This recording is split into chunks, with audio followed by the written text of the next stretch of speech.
Hey, welcome back. This is Jeremy Jones with the Book District Podcast, Ideas That Make an Impact. Today, we're joined by very special guest, Dominic Bartola. Hey, Dominic, how you doing, buddy?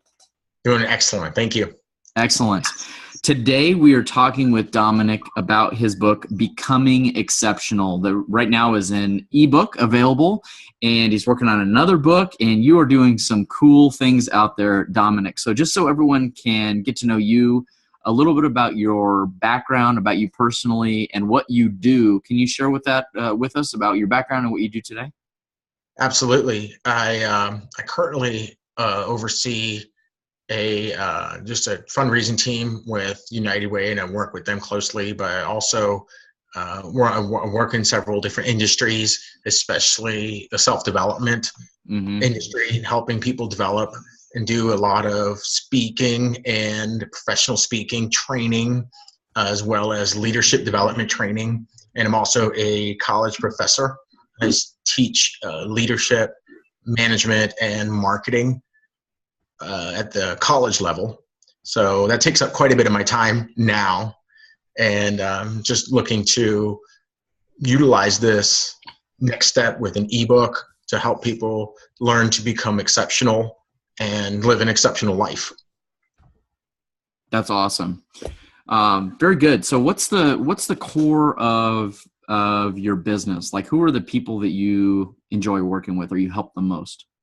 Well, help the most right now we're targeting corporations, because we feel like that internally there's a lot of things happening. There's a lot of change going on, especially with the political just atmosphere right now. A lot of people are feeling uneasy, and what we're really hoping to do is promote just that you are a very valuable brand, and you have exceptional skills that you can develop, and to hone in on those skills to develop yourself as an exceptional person. And you will be able to utilize those skills in however you feel will be the most productive for your life, because a lot of us, we are programmed to think that we need to work, and if we have to work for somebody else, and which is important to build your career at first, but embracing the entrepreneurial spirit and learning about yourself and learning about what makes you inspired, what makes you want to share your gifts, so to speak, because we feel, and I feel especially, the ultimate brand is, what can you do to serve the world? Right. What can you do to give back to your community? What can you do to make your impact, so to speak? Yep. And everybody has a way of doing that. Yep. So we help people find that way. That's awesome. Very good. So let's dive into the three big ideas that you've highlighted in your book, Becoming Exceptional. And I'll ask you a few questions about each one, and then share with us, why each of these points makes a big impact, not only for yourself and for your background and what you do, but also how it can impact other people. And we'll give some practical steps and tips for the listeners. So the first one is, what is exceptional leadership? So the idea is being an exceptional leader. So tell us about that. Well, there's several points to it. There's leadership, and then there's exceptional leadership. And I feel like anybody can be a leader. Anybody that, that doesn't necessarily mean that you have people reporting to you, or that you have this fancy title. It does not mean that you are the CEO of a company. I think that the word leadership has been misconstrued, and I feel like anybody can be just a leader in life, and that's very important. But the exceptional leader is somebody that takes that philosophy to the next level, and that's what we call the exceptional level. And the exceptional level is living your life in a way that is continuously progressive, that's continuously positive, and it's continuously impacting those around you. And in the organizational word of servant leadership is somewhat similar, but exceptional leadership is embracing all ideas of leadership, but also carrying yourself in a way that you are serving those all around you, not just in your professional life. That is your family, that is your friends, that is even, yes, it is your coworkers, but the exceptional leader lives life as a leader in the everyday sense. Right. Yep. Yeah, exactly. I've heard it said, and I don't know who to give credit for this, but that, how you do one thing is how you do everything. Yeah. How you do the small things is how you do the big things. It's really difficult for someone to try to advance themselves professionally when they live personally really sloppy. Right. Exactly. So tell us about, how does someone go from, even at the small level, at being a leader to being an exceptional leader? Just give us a couple of practical tips of how, if someone really does have a desire, it's like, yeah, I really do want to be exceptional. What would that look like? That's a great question. I would say the first thing we need to do is understand what inspires you. So that's something that I recommend to everybody. What is it that inspires you? Is it that, everybody, you have to be honest with yourself too. Is it money? Is it a tangible goal? Is there something intangible? Is identifying what inspires you is really important, not just thinking about it, but it's actually taking the steps to write it down. And that's what I do in my ebook. It's really just helping people. That's why it's an interactive ebook. So the book is interactive. So it's not necessarily just a book. You're not just reading it. There are places in the book you can fill out digitally, and you can print it off and fill it out by hand. So that is one of the key differences between, okay, I read this book and that's great, but we actually want to give people steps to do. And that's the first thing is first thing is identify what inspires you. And the next thing you want to do is identify who are the people in your life that you most embody. You most embody these. What is it about this person that you would like? Is it a boss? Is it a parental figure? Is it a friend of yours? Is there a mentor in your life? And what is it? And identifying what is it about that person that you just look up to, and embracing those things. It doesn't need to be everything. It just needs to be 1, 2, or 3. And one thing that I did, personal example, is I met a gentleman when I was 21 years old, and he could speak, and the way he was able to speak was really inspiring to me. And I was born with the ability not to hear. I do not have the ability to hear. I read lips only, and the doctors told my dad that I wouldn't speak for the rest of my life. And I had to struggle. I had a stutter. I had a lisp. I had to overcome all of those personal challenges. And I met this gentleman when I was 21, and he was probably the smoothest, coolest talker you'd ever seen. And I thought, that's what I'm going to do. I'm going to learn how to speak like him. If I could figure that out, I think I would be set. And just spent the last 10, 15 years really working on that and really honing in on that ability, because that's what attracted me the most. And that's how I serve the world, so to speak. And that's the way I can become an exceptional leader, is by my desire to be a better speaker. That's great, man. One of the things that, why I wanted to bring you on here, and I'm just getting to know you, but I would really like about you is that you didn't even lead the conversation with this thing that you have about you that is exceptional, is that you don't have the ability to hear, but you can hear, right? You have the ability to hear what people are saying at a deeper level than most people can even hear. Right, right. And for those listeners that are on here, you're probably wondering, well, how does this guy hear everything he says? Well, I'm actually reading Jeremy's lips, but I just really developed my speech over time and learned how to use my Q cords, which are your vocal cords. And with the aid of hearing aids, with the help of hearing aids, I can hear a little bit with the hearing aids, but mostly it's just knowing how to say the right words correctly and putting it all together and figuring that out, but then also learning how to read lips and really focusing on that person intently. And that's something I think that was a blessing in disguise. Yeah. And I have to focus on you intently to understand you. And because of that, you feel like I'm listening, in which I really am truly listening. Yeah. So actively listening to you at all times. Yeah. Well, I mean, I am impressed by it because you do speak very, very well. You speak very clear. And I don't know that anyone watching this video would be able to tell that without you saying that you don't have the ability to hear.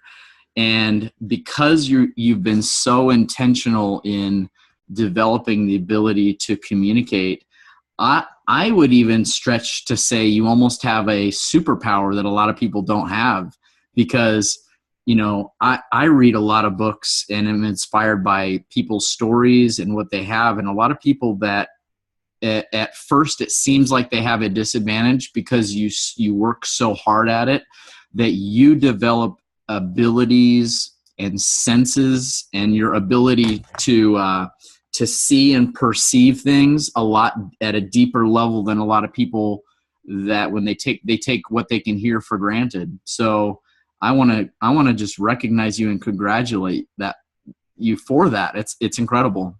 Thank you. Thank you very much. Yeah, you're welcome. So let's move on to the next one. The next big idea is why plus energy. Tell us about that. The why plus energy is actually a piece that we do when I speak on keynotes. I do a keynote on why plus energy, and that idea stems from really understanding and developing your why, and that is a skill. We talk about it. You hear a lot of buzz right now about, your why, right? What is your why? And it's becoming buzzy. It's becoming so buzzy that people don't really understand it. Yeah, right. It sounds good. Oh, that sounds good. I know my why. But I think the idea of really developing and taking time to know your why. And in my ebook, I outline a few things about your why and your purpose. And that is a skill that you develop. Knowing your why is a skill.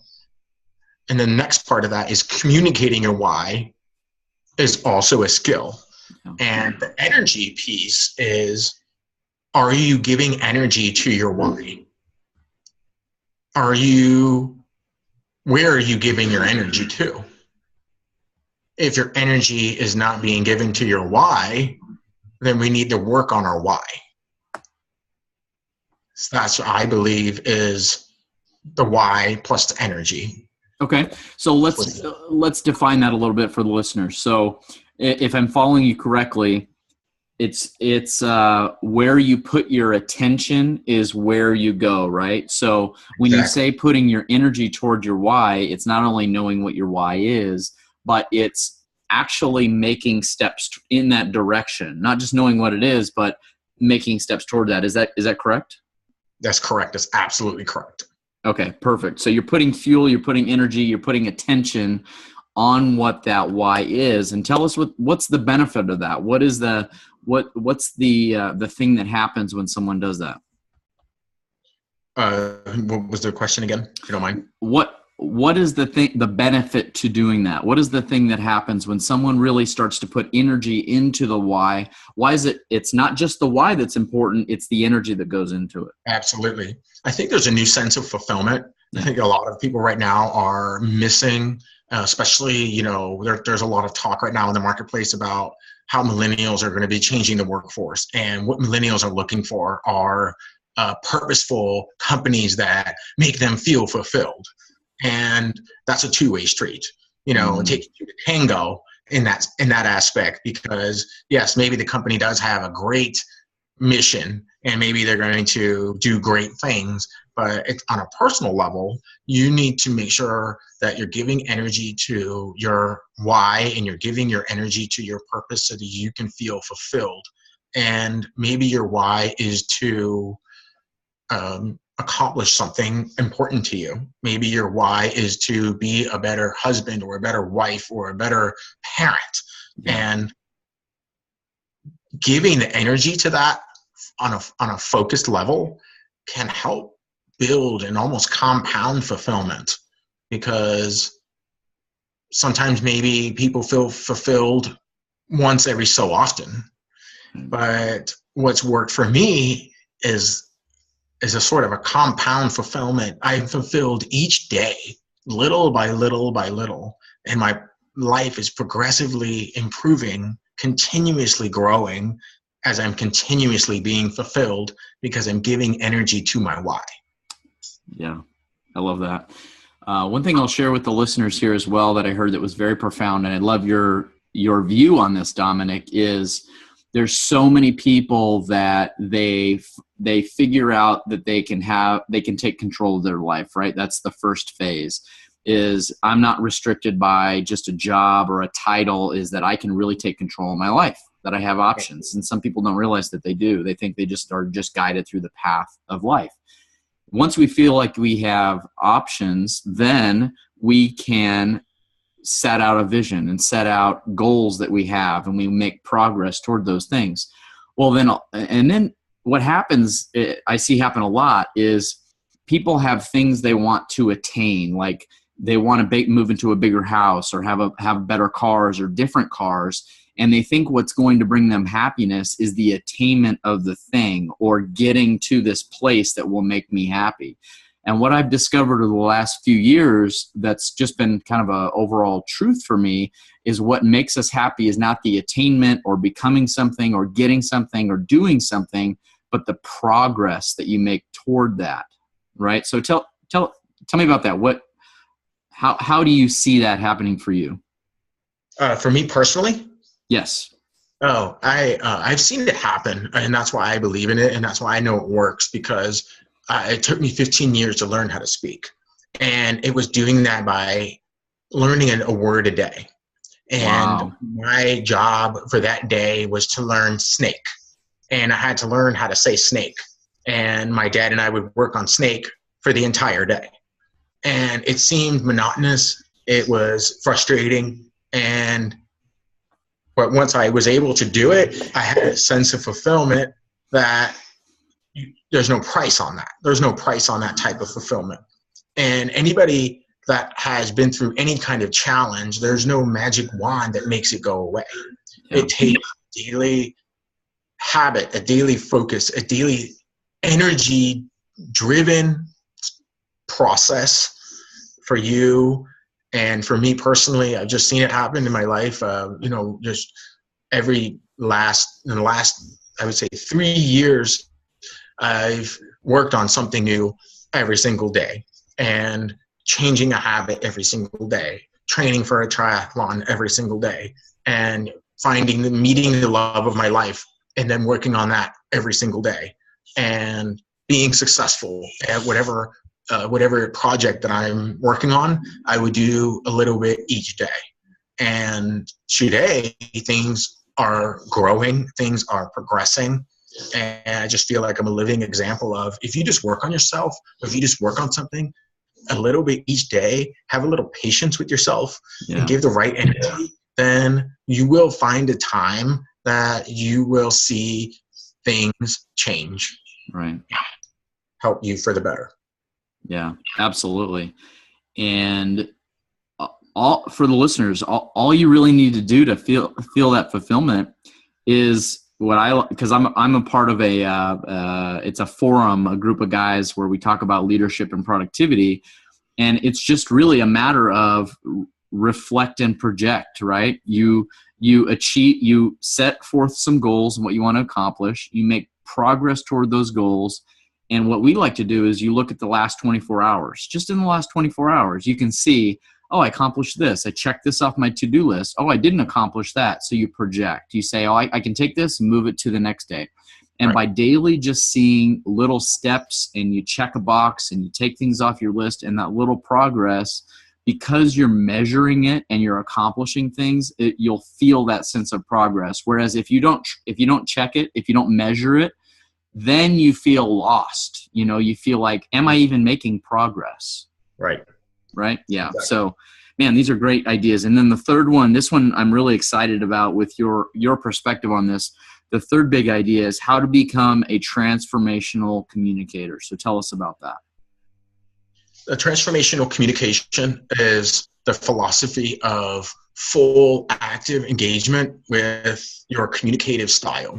And what I've been able to identify, and there's a lot of information coming in all directions. You get an email here, email there, and we don't really invest as much time into not only the emails or the types of communications that we receive, but we are also missing out on interpersonal connections.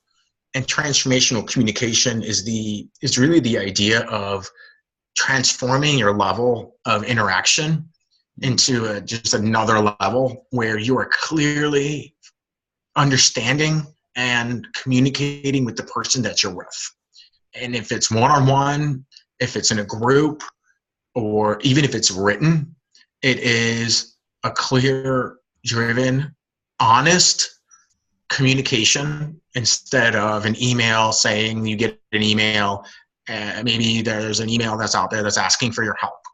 And whatever it is, maybe it's a project that you're working on. And then you have maybe a few minutes to respond. Should you respond with one sentence now? Or should you wait and then give that email your full attention, undivided energy, so that other person feels that A, you care, B, you're listening, and C, you're giving them the full intention and full value of what you have to offer. Yeah. Same thing goes in person. Even with a text message, it could be as simple as that.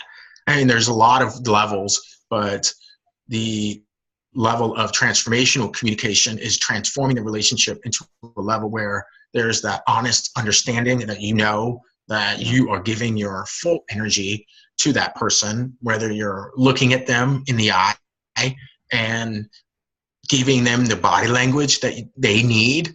A lot of us, we look at our phones and we communicate. I fortunately don't have that ability. I cannot look at my phone and have a conversation. That's true. Wow. Phone down, and I need to look at you. Yeah. And I have learned, and people around me have learned, and they have said, ever since that I've worked with you, or ever since I've been talking to you, I've been looking at people more, and I've been giving them my full energy. And maybe I don't know what it is, but it's just something that you've been able to just, I don't know, maybe it's because of the way you have to listen, and people telling me I'm a good listener now. And I say, great, well, that's great. So I'm indirectly sharing that gift. But I believe anybody can do that, as anything can be learned and anything is a skill. Yeah. Well, I want to ask you a question. If some kind of technology came about where you instantly could be able to hear, like perfect hearing, do you think you would do it, or would you prefer to just stay the way you are? It's funny. There's a medical supply company here in Arizona, and I did a leadership training it's called Medtronic. And one of the executives of Medtronic, very, very high level executive, came up to me after my presentation, and he goes, and it was kind of a typical question that an executive of a medical supply company would ask. And he asked me the same question, and I told him, absolutely not. I would not want it. I wouldn't care if it was free, because I am who I am because of what I have. And I am who I am because of the challenges that have come my way and how I've been able to overcome them.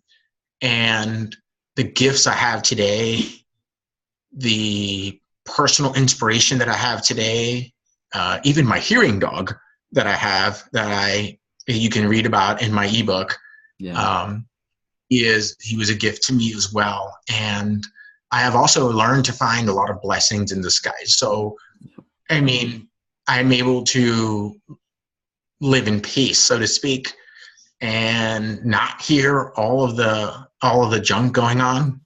Yeah. That is crowding, I would say, our minds. Yeah. And I can turn off my hearing aid and have my silence. It's a great thing.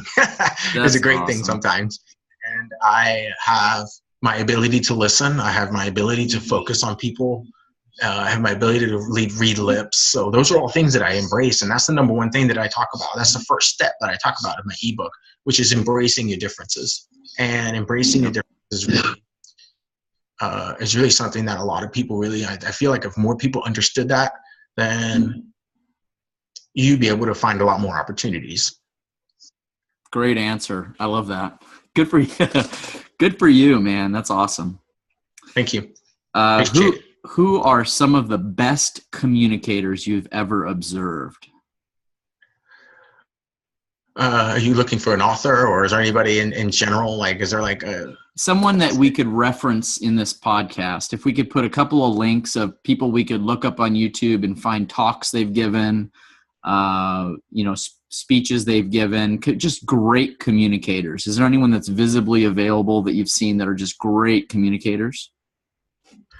I would say the person right now that's having a large impact on this, just everything that I'm doing, is Darren Hardy. Darren Hardy is an amazing communicator. He's just figured it out. He just knows what he's doing, and the way he delivers his message and the way he embodies and just communicates everything is really inspiring, and it is certainly the role model for what we're developing and what I'm developing personally. Yep.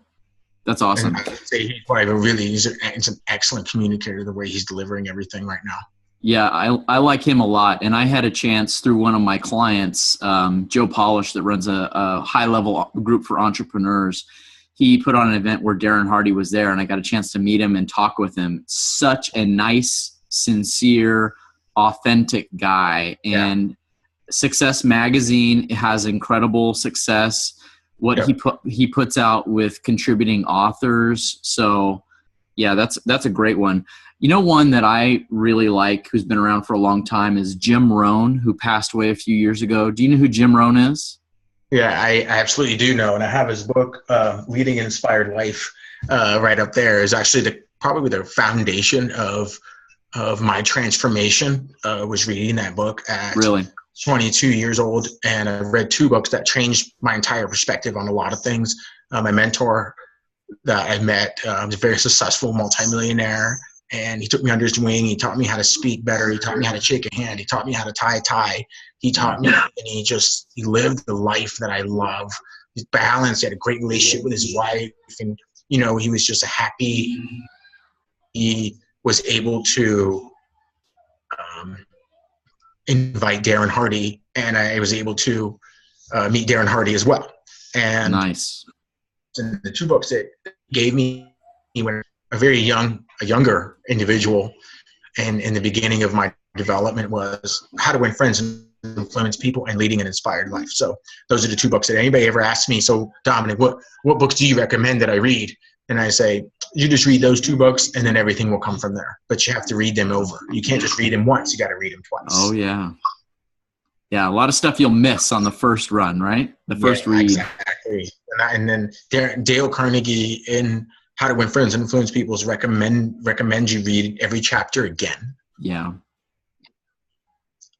It's still great valuable. Resources. It was published in 1936, and it still works. I know. Isn't that amazing? That's amazing. Yeah. Awesome. So where can the listeners connect with you, follow you, and get your ebook? They can connect with me on Twitter on Dominic Bartola. They can also download my ebook on my website is the best way, and just go to my website, www.dominicbartola.com/becoming-exceptional, or you can just find the ebook for free on my website. It's really easy to find. We've made it easy. We've made it available, made it just simple for everybody to download. Free download. and they can just use it however they want. Some people have printed it off. Some people have emailed it to me, emailed it to my team, whatever works for you. So that's what it's about. That's awesome. One final question, and then any final thoughts you have, and then we'll be finished with the interview here. So the whole idea of this podcast are ideas that make an impact, ideas from books, and you've got 3 really big ideas here. And the whole thing of when I first became a published author, I didn't want to just publish a book, put out the information just to get readers. Yes, people reading it is great, but I feel that authors really deep inside of us, while you take the time to put together all the content for your book, especially since you made your book interactive where people can fill out sections and write in it, I believe that each author that writes especially a nonfiction book has a desire for the reader to take action with the information, not just to read it, but to do something with the information. So after someone goes to your website and downloads your book and reads the entire book, what's your hopes for the reader? What is the hopes that you have as the author that they do with the information? My hope for anybody is once they've completed the information is to know the next step. I think I'm just meeting a lot of individuals, especially some of the students that I teach in the last 7 years that I've been teaching at the college level, that seems to be a vast majority of people that just don't know the next step. Yeah. They don't know. They just go with it. There's just day in and day out. Today's Tuesday, and then there's Wednesday, and then Friday there's happy hour, there's the weekend, there's Monday, and that's really it. And that's unfortunately a majority of people live like that, and that's okay. But in the book, you'll see that there's 3 types of people I've identified, and I really hope that when you complete the ebook in the way that you're able to complete it, that you're able to get from number 3, which means you have no clue where you're going, to number 1, that you have a really good sense of direction. And the first step is the next step. So I really hope that everybody just knows what the next step, whether that is lose weight, or whether that is read a book, or whether that is to learn a new skill, learn a new language, whatever it is, just know the next step. Yeah. Awesome. Very good. Any final thoughts you have for the listeners? I would just say that I feel everybody that is listening to this, I feel everybody has a gift. Yeah. And if there is a way, it does not matter if your gift, if it's corny or if it's weird or if it's nerdy, it doesn't matter. You have a gift.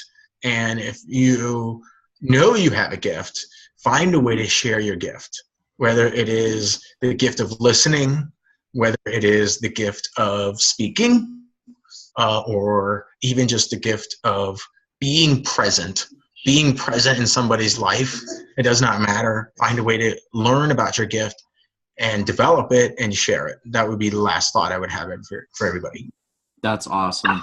Well, thank you, Dominic, for taking a few minutes to share about your new ebook that you have. I encourage everyone to go to your website, and we'll link up your website and all the resources in the show notes for this episode.